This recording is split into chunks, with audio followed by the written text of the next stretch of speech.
প্রচারের কাজে রেখে দিয়ে ছুটি দিয়ে গায়ে ফের কাফেরেরা শুনল নাই আলো ছেলেদের সঙ্গে পাথরের আঘাতে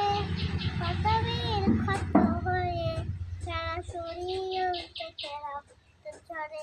মেরা চুল তোমাকে বলি আমি কেমন